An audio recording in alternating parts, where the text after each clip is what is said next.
Assalamualaikum warahmatullahi wabarakatuh. Perkenalkan, nama saya Ayu Ramadia Sali, mahasiswi jurusan Seni Rupa, Prodi Desain Komunikasi Visual, Universitas Negeri Padang.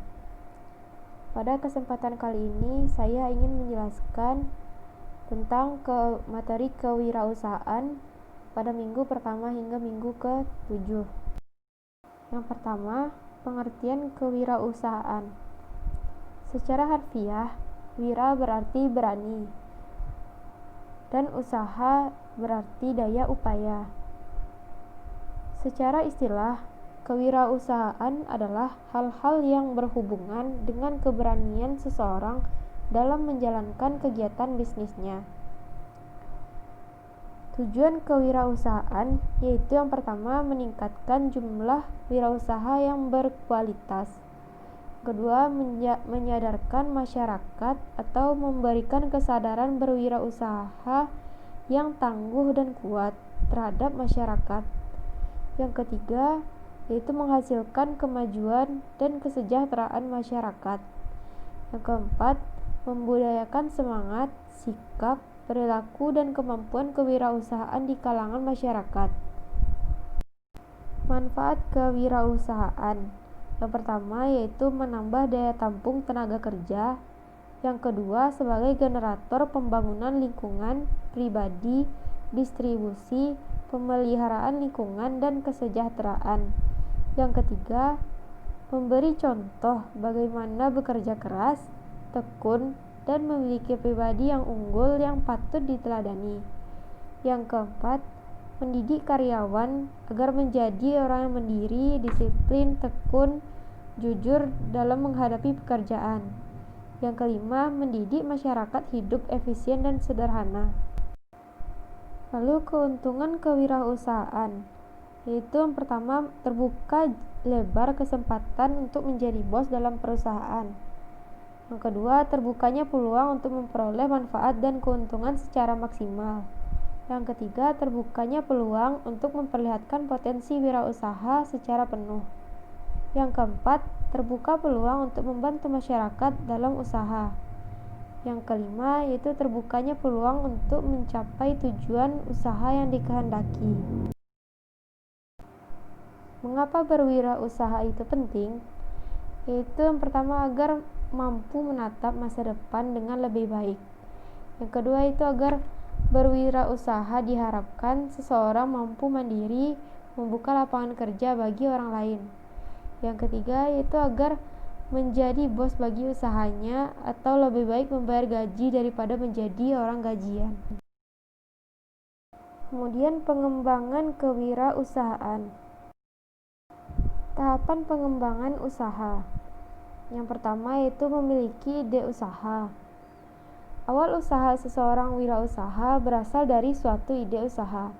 Ide usaha yang dimiliki seseorang wirausaha dapat berasal dari berbagai sumber. Ide usaha dapat muncul setelah melihat keberhasilan bisnis orang lain dengan pengamatan. Lalu yang kedua, penyaringan ide atau konsep usaha. Penyaringan ide-ide usaha akan dilakukan melalui suatu aktivitas penilaian kelayakan ide usaha secara formal maupun yang dilakukan secara informal. Yang ketiga, pengembangan rencana usaha atau business plan. Dalam menyusun rencana usaha atau business plan, para wirausahawan memiliki perbedaan yang dalam membuat rincian rencana usaha. Yang keempat, implementasi rencana usaha dan pengendalian usaha. Rencana usaha yang telah dibuat baik secara rinci maupun global, tertulis maupun tidak tertulis, selanjutnya akan diimplementasikan dalam pelaksanaan usaha. Rencana usaha akan menjadi panduan bagi dalam pelaksanaan usaha yang akan dilakukan seorang wirausaha. Bagaimana cara mendirikan usaha? Ada beberapa cara memulai usaha. Yang pertama yaitu mendirikan usaha baru. Yang kedua, membeli perusahaan. Yang ketiga, kerjasama manajemen dengan sistem waralaba atau franchising, yaitu memakai nama dan manajemen perusahaan lain. Perusahaan pemilik nama disebut perusahaan induk atau franchisor, dan perusahaan yang menggunakan franchise. Jenis-jenis strategi pengembangan usaha. Yang pertama, strategi integrasi vertikal. Strategi ini menghendaki agar perusahaan melakukan pengawasan yang lebih terhadap distributor, pemasok, dan atau para pesaingnya, misalnya melalui merger, akuisisi, atau membuat perusahaan sendiri. Yang kedua, strategi intensif, yaitu strategi ini memerlukan usaha-usaha yang intensif untuk meningkatkan posisi persaingan perusahaan melalui produk yang ada. Yang ketiga, strategi diversifikasi. Strategi ini dimaksudkan untuk menambah produk-produk baru. Strategi ini makin kurang populer, paling tidak ditinjau dari sisi tingginya tingkat kesulitan manajemen dalam pengendalian aktivitas perusahaan yang berbeda-beda. Yang keempat, strategi bertahan atau defensive strategi. Strategi ini bermaksud agar perusahaan melakukan tindakan-tindakan penyelamatan agar terlepas dari kerugian yang lebih besar, yang pada ujung-ujungnya adalah kebangkrutan. Strategi kewirausahaan. Pentingnya strategi dalam kewirausahaan. Mengapa? Karena berbisnis tak cukup hanya modal untung-untungan saja. Lebih dari itu, sifat profesionalisme dalam bekerja dan pantang menyerah haruslah menjadi pegangan yang tertanam kokoh pada jiwa-jiwa entrepreneur. Ada pola manajemen dan strategi usaha yang harus dipelajari, dipraktikkan, lalu terus-menerus dievaluasi. Untuk itulah pentingnya strategi dalam kewirausahaan. Strategi pengelolaan usaha. Yang pertama, manajemen usaha. Yang bisnis adalah beraksi. Beraksi, itulah hal yang wajib bagi pengusaha. Jika sudah melakukan, meski salah, paling tidak kita harus tahu di mana letak kesalahannya. Dari sinilah kemudian pengusaha itu disebut sebagai manusia pembelajar. Yang kedua, manajemen usaha, yaitu langkah sukses. Ada 4 hal atau langkah-langkah yang harus ditempuh bagi calon pengusaha dalam mencapai puncak sukses menurut William Award, yaitu perencanaan yang tepat, persiapan yang matang, pelaksanaan yang baik, dan yang terakhir adalah pantang menyerah. Yang ketiga, manajemen usaha, langkah aksi. Hal-hal yang perlu dimanage dalam usaha adalah perkembangan zaman, rencana keuangan, dewan penasihat, keseimbangan, dan perluas jaringan. Yang keempat, manajemen usaha untuk administrasi. Manajemen usaha administratif dapat didefinisikan sebagai fungsi memanfaatkan dan mengelola semua sumber daya yang tersedia dalam organisasi. Selanjutnya, etika bisnis dalam kewirausahaan. Pertama, etika dan norma-norma bisnis. Etika bisnis dan moral dalam berbisnis merupakan salah satu aspek yang harus mendapatkan perhatian yang serius dalam upaya mengelola suatu kegiatan bisnis, karena hal ini akan mampu menjamin kepercayaan serta loyalitas dari seluruh unsur yang berpengaruh terhadap perusahaan, yang berarti sangat menentukan maju mundurnya suatu perusahaan. Menurut Zimmerer, etika bisnis adalah suatu kode etik perilaku pengusaha berdasarkan nilai-nilai moral dan norma yang dijadikan tuntunan dalam membuat keputusan dan dalam memecahkan persoalan-persoalan yang dihadapi. Selanjutnya, prinsip-prinsip etika dan perilaku bisnis.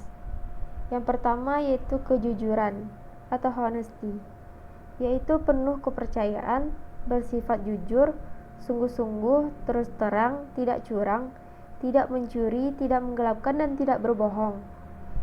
Yang kedua, integritas atau integrity, yaitu memegang prinsip, melakukan kegiatan yang terhormat, tulus hati, berani, dan penuh pendirian atau keyakinan, tidak bermuka dua, tidak berbuat jahat, dan saling percaya.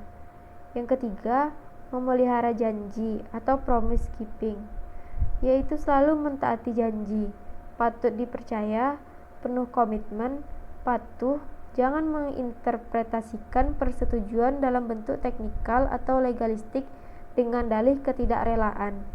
Yang keempat, kesetiaan atau fidelity, yaitu hormat dan loyal kepada keluarga, teman, karyawan, dan negara. Begitu juga dalam suatu konteks profesional yang bebas dan teliti. Hindari hal yang tidak pantas dan konflik kepentingan.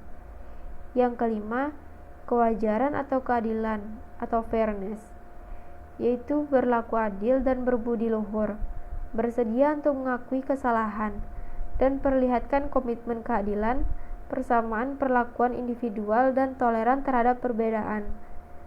Yang keenam, suka membantu orang lain atau caring for others, saling membantu, berbaik hati, belas kasihan, tolong menolong, kebersamaan, dan menghindari segala sesuatu yang membahayakan orang lain.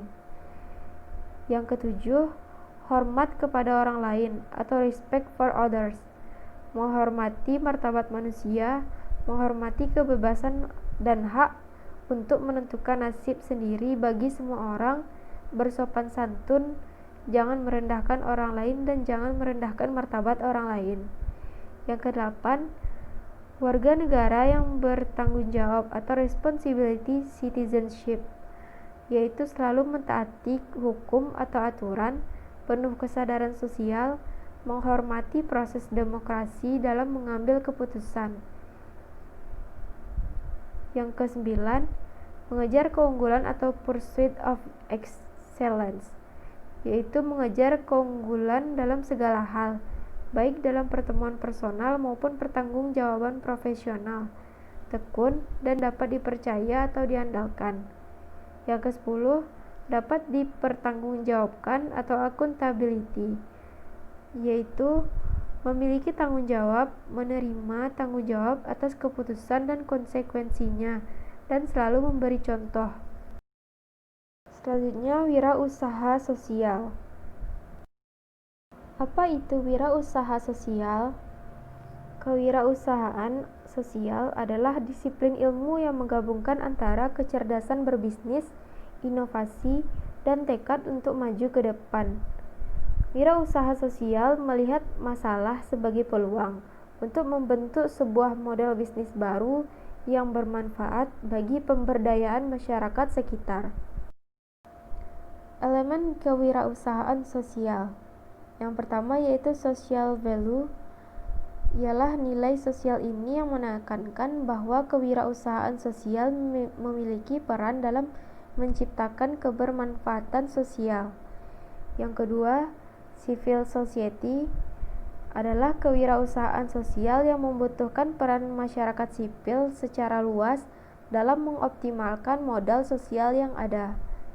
Yang ketiga, innovation ialah hal yang tidak bisa dipisahkan dari kewirausahaan sosial, di mana inovasi ini dapat berupa inovasi pada model bisnis, inovasi pada proses edukasi, inovasi pada pemasaran, dan inovasi pada upaya penyelesaian masalah yang ada. Yang keempat, economic activity adalah kewirausahaan sosial harus mampu membangun keseimbangan antara aktivitas sosial dan aktivitas bisnis. Selanjutnya, kewirausahaan di era revolusi industri 4.0. Seperti yang telah kita ketahui bahwa di era sekarang ini penggunaan smartphone dan internet sudah tidak asing lagi bagi kita. Dengan kemajuan ini dapat membuat terbukanya peluang bagi wirausahawan muda dalam mengembangkan bisnisnya. Lalu, penggunaan smartphone telah membuka kesempatan konsumen untuk terus mengakses internet dan aplikasi. Lewat smartphone juga muncul peluang bagi penggunanya untuk membeli atau menjual produk dan jasa hanya dengan sentuhan layar telepon. Kunci dalam berbisnis di era ini adalah wirausaha dituntut untuk mau belajar agar dapat memanfaatkan teknologi informasi, Salah satu contoh wirausaha di era revolusi 4.0 ini adalah berbelanja online. Berbelanja online sekarang sudah sangat menarik banyak orang karena kemudahan dan tidak ribet. Yang kedua, kompetisi dan pengembangan usaha era IT. Perkembangan bisnis dalam bidang teknologi telah melibatkan banyak aktor, meliputi pemilik ide kreatif atau wirausaha digital, pusat riset, penyedia modal, dan pemerintah. Hubungan saling dukung antara aktor tersebut akan mendorong berkembangnya bisnis teknologi. Baiklah, sekian penjelasan dari saya. Apabila terdapat kesalahan pengucapan dan kekurangannya, saya mohon maaf. Terima kasih. Wassalamualaikum warahmatullahi wabarakatuh.